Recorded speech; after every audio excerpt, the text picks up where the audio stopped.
रामायण कथा भाग 113। श्रीमद् गोस्वामी तुलसीदास जी द्वारा लिखित श्री रामचरितमानस लंका कांड। जब रावण ने माया रची और लक्ष्मण जी और सब वानरों को रावण की सेना में बहुत सारे श्री राम जी और लक्ष्मण जी दिखे, तब सब हैरान रह गए। सबको कुछ समझ नहीं आ रहा था। तब श्री राम जी ने सब वीरों को कहा कि आप सब वीर बहुत थक चुके हों, अब आप सब विश्राम कीजिए और मेरा और रावण का द्वंद्व देखिए। ऐसा कहकर श्री रघुनाथ जी ने ब्राह्मणों के चरणों में सिर नवाया और फिर रथ चलाया। तब रावण अत्यंत क्रोधित हो गया और वह गरजता और ललकारता हुआ सामने दौड़ा और उसने कहा, अरे तपस्वी सुनो, तुमने अब तक युद्ध में जिन योद्धाओं को हराया है, मैं उन सब के समान नहीं हूँ। मेरा नाम रावण है, मेरा यश सारा जगत जानता है।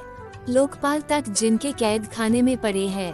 तुमने खरदूषण और विराध को मारा, बेचारे बाली का छल से वध किया, बड़े बड़े राक्षस योद्धाओं का संहार किया और कुंभकर्ण और मेघनाथ तक को भी मारा। ओ तपस्वी सुन, अगर तुम अभी ये रण छोड़कर भाग नहीं गए तो आज मैं तुम्हें सारा बदला लूंगा तुमसे। आज तो मैं तुम्हें निश्चय ही मार डालूंगा। तुम नहीं जानते तुमने किससे बैर लिया है। रावण के दुर्वचन सुनकर और उसे काल के वश हुआ जानकर कृपानिधन श्री रघुनाथ जी ने हंसकर यह वचन कहा, तुम्हारी सारी करनी तुम जैसा कह रहे हो बिल्कुल सच है, पर अब व्यर्थ का बकवाट न करो और अपना पराक्रम दिखलाओ। व्यर्थ की बातें करके अपने सुंदर यश का नाश कर रहे हो तुम। क्षमा करना, मैं तुम्हें नीति सुनाता हूँ। सुनो, संसार में 3 प्रकार के पुरुष होते हैं, गुलाब, आम और कटहल के समान। गुलाब फूल देते हैं, आम फूल और फल दोनों देते हैं, और कटहल में केवल फल ही लगते हैं। इसी तरह पुरुषों में भी एक केवल कहते हैं करते कुछ नहीं, दूसरे कहते हैं वो करके दिखाते हैं, और तीसरे है जो करते हैं पर मुख से कहते नहीं। श्री राम जी के वचन सुनकर वह मूर्ख खूब हंसा और बोला, मुझे ज्ञान सिखाते हो। उस समय मुझसे बैर करते तो नहीं डरे, अब अपने प्राण की चिंता हो रही है तुम्हें। दुर्वचन कहकर रावण क्रोध करके वज्र समान बाण छोड़ने लगा। अनेकों आकार के बाण पृथ्वी और आकाश में सब जगह छा गए। तब श्री रघुवीर ने अग्नि बाण छोड़ा, जिससे रावण के सब बाण क्षण भर में भस्म हो गए।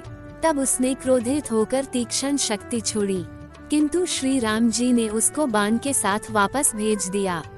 वो करोड़ों चक्र और त्रिशूल चलाता है, परंतु प्रभु उन्हें बिना ही परिश्रम काटकर हटा देते हैं। रावण के बाण किस प्रकार निष्फल होते हैं, जैसे दुष्ट मनुष्य के सब मनोरथ। तब उसने श्री राम जी के सारथी को 100 बाण मारे।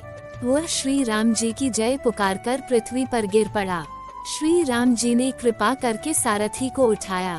तब प्रभु अत्यंत क्रोधित हुए, युद्ध में शत्रु के विरुद्ध क्रोधित हुए। तब तरकश में बाण बाहर निकलने को आतुर हो गए। उनके धनुष की अत्यंत प्रचंड टंकार सुनकर मनुष्य भक्षी सब राक्षस अत्यंत भयभीत हो गए। आगे की कथा अगले भाग में। जय श्री राम।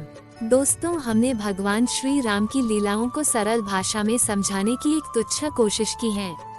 आपको हमारी कोशिश अच्छी लगी हो तो वीडियो को लाइक कीजिए और चैनल को सब्सक्राइब कीजिए। कमेंट में जय श्री राम लिखिए।